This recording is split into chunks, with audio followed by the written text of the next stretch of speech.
Beinhocker, thank you very much for joining our interview series. Let me start right away with the first question.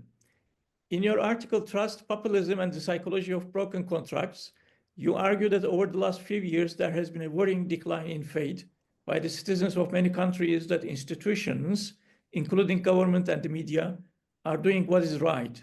Can you explain the reasons why the trust in the institutions have eroded?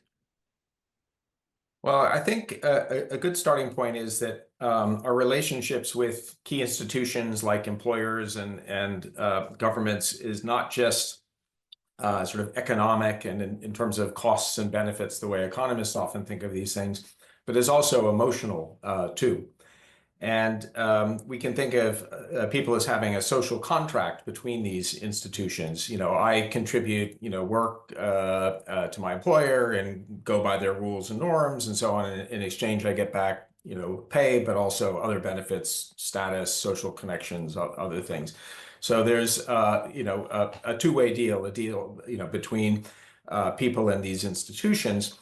And when people feel that that deal has been broken or violated in some way, what I call the psychology of broken contracts, we feel that fairness is violated. And some of our strongest emotions come from fairness violations. Psychologists show that it's actually quite biophysical. Hormones flood the brain and body, and we feel anger and resentment taken advantage of. We want to strike back, get revenge. And even the rational more thoughtful parts of our brain actually shut down even. And other work has shown that we'll even strike back when we feel fairness is violated in ways that even hurt ourselves. And there's an evolutionary explanation for this, that it helps enforce, norms of group cooperation and so on. And so part of my read of the rise of populism is that this is the response we're getting. We've had decades, really starting as far back as the 1970s in the US and in parts of Europe, where we've had big changes to the social contract, our feelings of, what I do and contribute to society versus the outcomes and what I get back, particularly for citizens, in working class and with less education and outside of the, big prosperous cities. And that over time has evoked these feelings of a broken contract, that the system isn't working, the system isn't fair, the system is rigged, and that it's working for the benefit of others. And often those others are defined as people outside of my identity group, people of different ethnic or religious backgrounds, or immigrants, or also defined as elites and, people in big cities that are out of, different culturally and so on. And so the populist politicians have preyed on this psychology and exploited it. What is the relationship between the rise of populism and the lack of trust in institutions? Well, when you feel fairness is violated, when you feel the terms of the deal you have been broken, you lose trust. This is very corrosive, both economically and politically, because both our economic and political systems run on trust. They rely on the cooperation of millions of strangers, non-family members working together in organizations and institutions. And if we don't have trust and that cooperation breaks down, our ability to just do things is also eroded, whether that's economically or politically. And I argue in my work that at the core of restoring trust is to restore that fairness and balance, that people have to see and feel that they're getting a fair deal, that their expectations are being met. If we go back to Franklin Roosevelt and the Great Depression in the US, I think he really understood this psychology very well. And, the New Deal was an explicit effort to reset the social contract and reset people's expectations, and through actions and people's experiences to rebuild trust. You can't rebuild trust just by talking about it. although language does play an important role, but you have to rebuild it through what people experience. Right. You argue that the emotions of fairness violation may be playing a role in shaping politics and society today, which might be the deeper and more universal explanation for the rise of populism. And add that highly emotional, seemingly irrational reactions have an underlying logic to them. Can you elaborate on this underlying logic, please? Yeah, well, first, and I'm sure you're studying this at the center, but the one striking thing about the rise of populism is how it has happened almost simultaneously across a whole number of quite different countries and economies and even political systems. And even though the U.S. and Trump are getting a lot of attention today, this phenomena has occurred in countries as diverse as India and Brazil and Central European countries and so on. So we have to ask then, what are these more kind of universal, phenomena that might be driving this? And this is where I come to this kind of more explanation that's at the intersection between kind of economics and politics and psychology, where changes in the economic and political environment have triggered these psychological reactions of fairness violation that have then been, easy prey to populist politicians. We should also add another universal phenomena has been the change in the media landscape, rise of social media and so on. And while I don't see that as a primary causal factor, it's clearly been an accelerant. When feelings of fairness violation occur, it's a kind of form of moral outrage, and social media. The algorithms quickly find that the items that generate the most engagement are those that trigger our moral outrage, and they're the most shared and engaged with, and so they're the most profitable. So the social media companies have a big incentive to kind of fan the flames of these emotions. And so again, the psychology research shows that when people feel this way, it's actually very hard to get a reset of these emotions. People literally stop listening when they're in this mode, and they also tend to bond together, kind of tribally.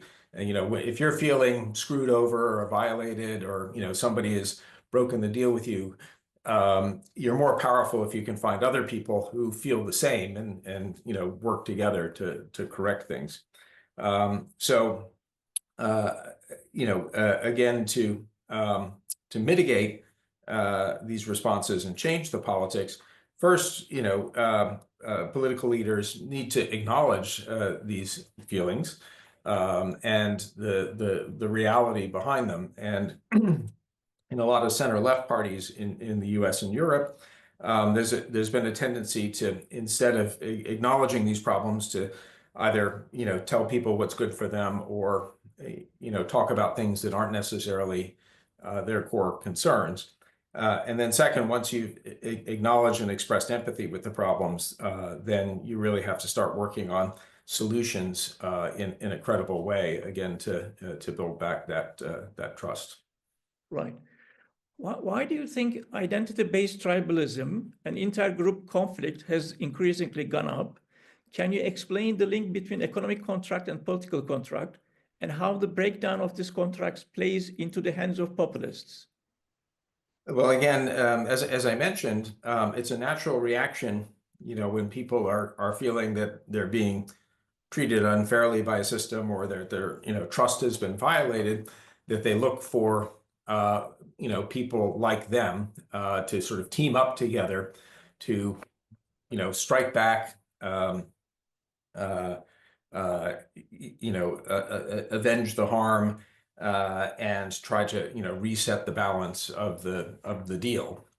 And again, I think social media has played an important role in helping people who feel this way find each other.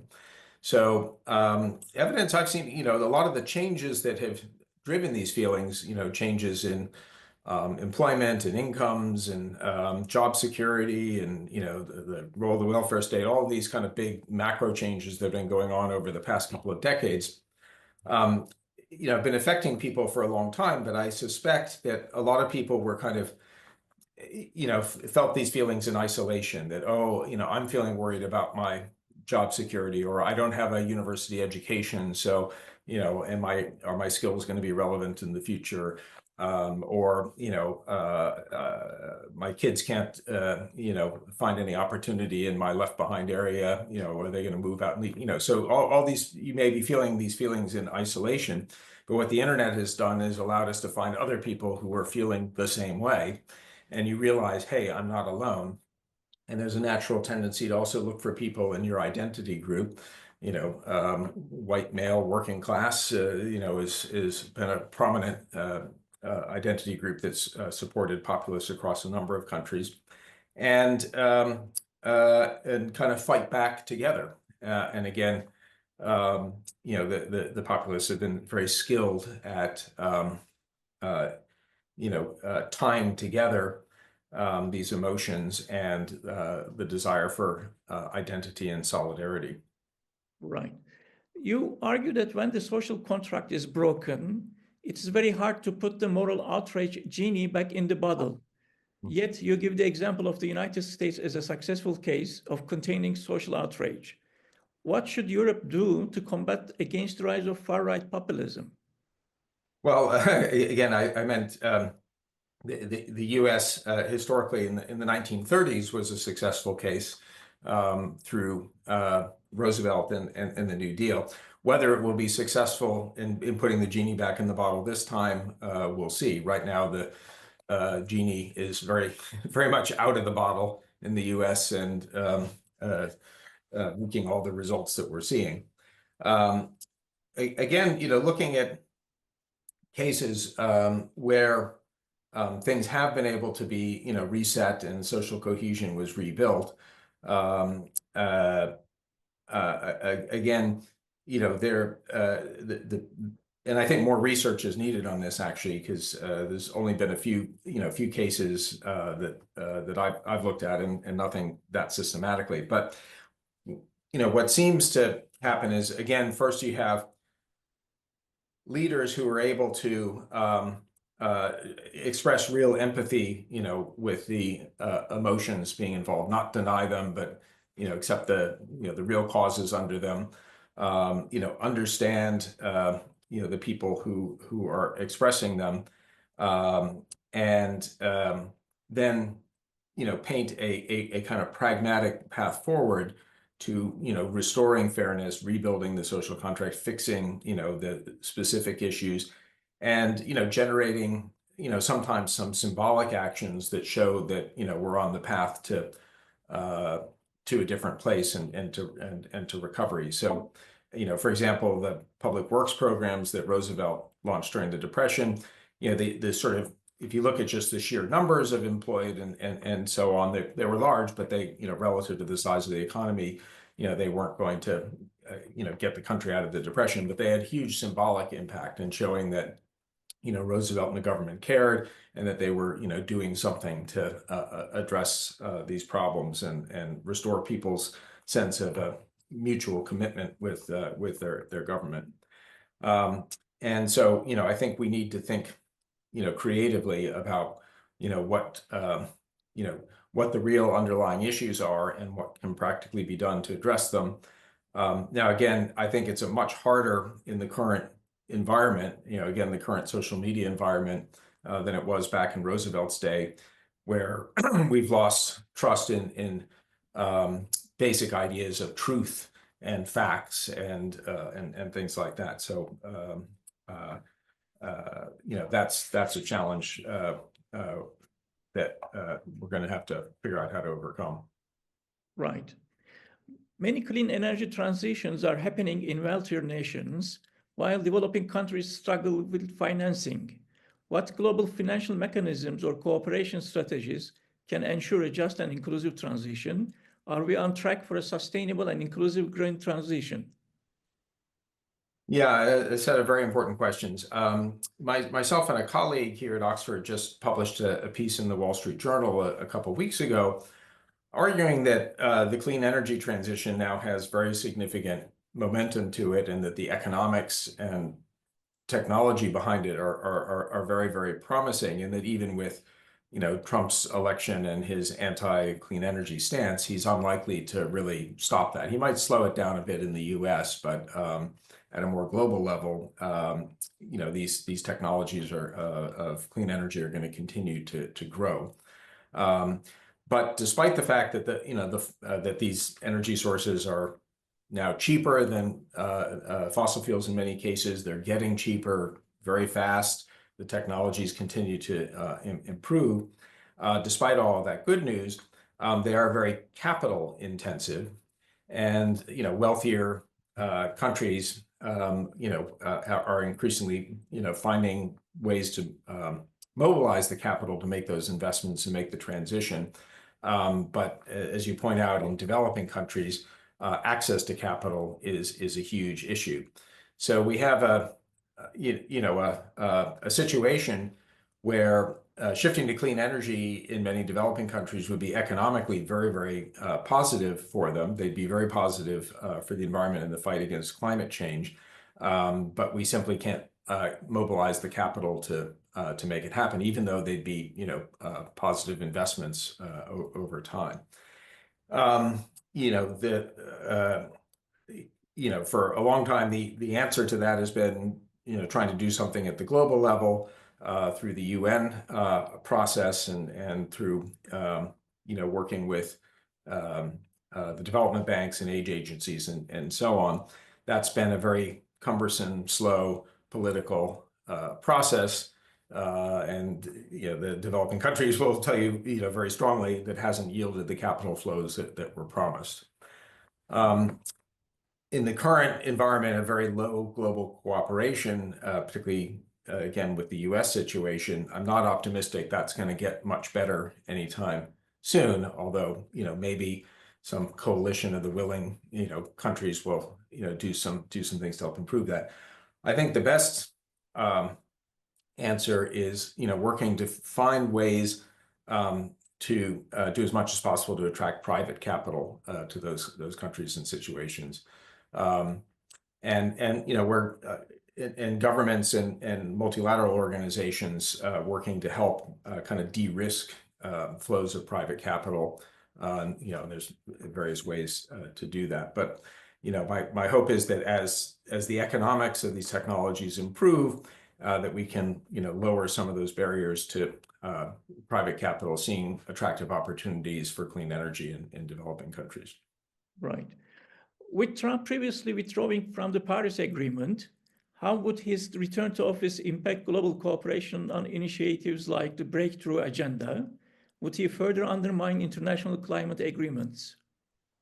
Yeah, well, it's clearly not good for international cooperation on climate, but my sense from talking to folks in that world is, well, we kind of made it through the last Trump administration on these issues. And it may slow things down and harm some things, but we'll make it through on this. I think again, the U.S. is an important player in those forums, but it's certainly not the only player. And so other countries will just need to find ways to keep the momentum going. And again, the good news is that the economics and technology story provides some tailwinds to help support those efforts. Right. Given Trump's second-term policies, how would a renewed America First approach impact global trade and climate initiatives, particularly in relation to tariffs on China, withdrawal from international agreements like the Paris Accord, and protectionist policies? How might these trade policies affect efforts like the Breakthrough Agenda, which aims to drive down clean energy costs? Well, I think there was a piece by Tom Friedman in the New York Times several weeks ago, where he interviewed me on Trump's tariff plans, I think the part of that hasn't been discussed enough is, of course, added tariffs increase costs and frictions on trade, and so reduce trade flows, increase costs for consumers, all those kind of well-known effects. But I think what has been kind of less appreciated in the analyses of the damage it will do is just how interconnected global supply chains are. So it's not like the old days where, back in Adam Smith's time, you make wine and I make cheese, and we trade and we're both better off because we can have wine and cheese now. And if we introduce a tariff to that just makes our wine and cheese more expensive. In the modern economy, I can't even make the wine and you can't make the cheese without each other, because so many of the inputs and machines and supplies and things are coming from the global supply chain. So as I said in that article, there's no country on earth that can make an iPhone, and there's probably no country on earth that can make a modern jet aircraft or an automobile, or many other things that we take for granted in our lives. That all of these technological products, and even many less technological products, even many agricultural products, literally can't be made without access to a global supply chain. Farmers today get their seeds from one country, fertilizer inputs from another, machinery from another, and so on. And so these trade wars and trade frictions may result in some restructuring of those supply chains, but what they're mostly going to result in is just simply, we're going to have trouble making these complex products. They're going to cost more, and it's going to lower living standards for everybody. And and they're going to hurt American competitiveness quite severely. So Trump thinks that putting up these barriers will increase production in the U.S., but when you talk to the companies involved, like the automakers, they'll just say, we can't operate in a country that has these kind of barriers. We rely on a global supply chain, so we have to shift production elsewhere where we don't have these barriers. So it seems pretty unambiguous that these policies are going to be harmful not just to the global economy, but very much so to U.S. workers, U.S. consumers, and U.S. competitiveness. Right.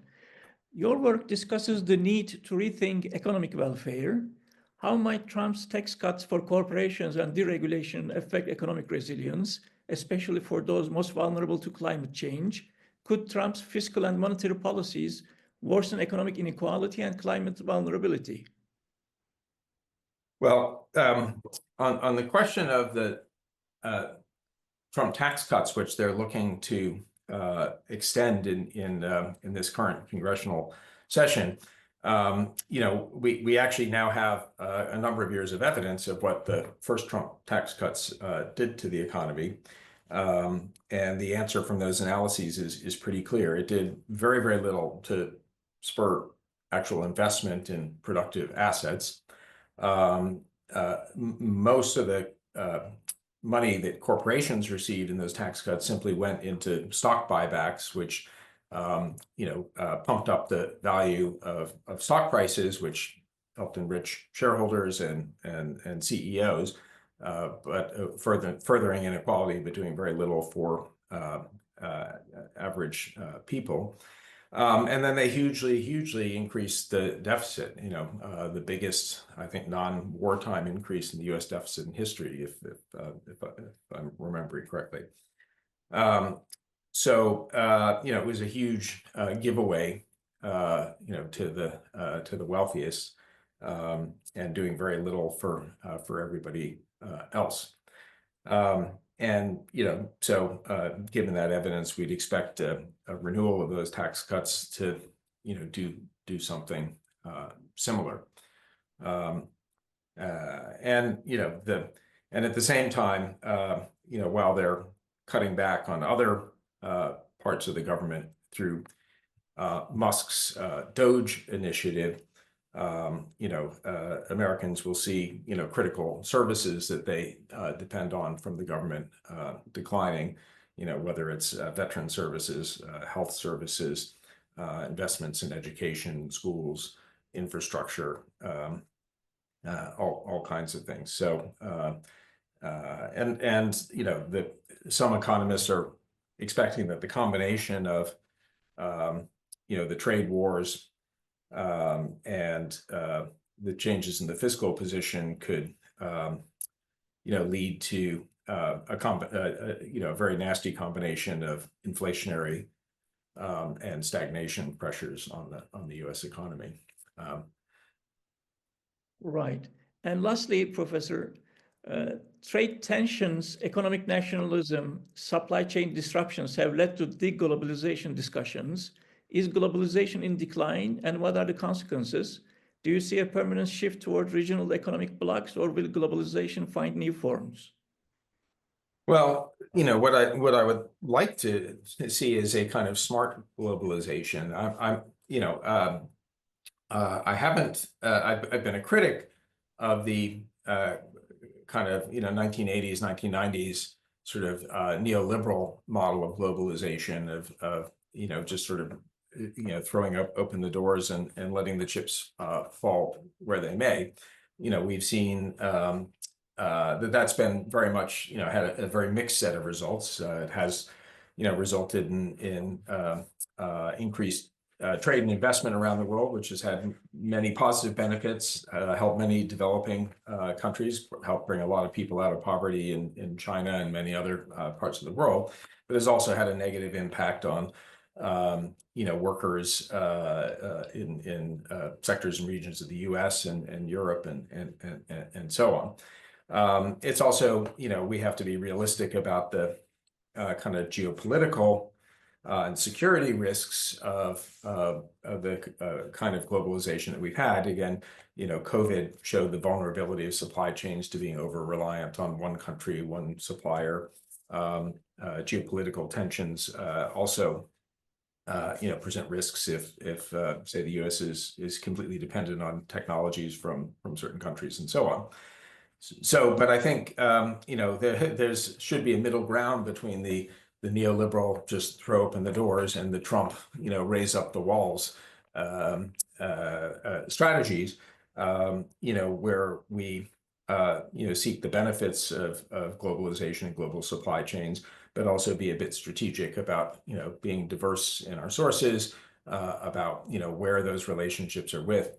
Janet Yellen, Biden's Treasury Secretary, gave a very good speech on this, talking about what she called friendshoring, strengthening the trade and relationships with U.S.'s allies and partners, and also in our trading relationships, ensuring that the interests of workers and environmental interests and so on are taken into account, and not just the interests of companies who would benefit from trade. So I think there's a much smarter way to do trade, and actually the Biden administration was taking steps in that direction. But sadly, that's not the direction that we're going to be going in the foreseeable future.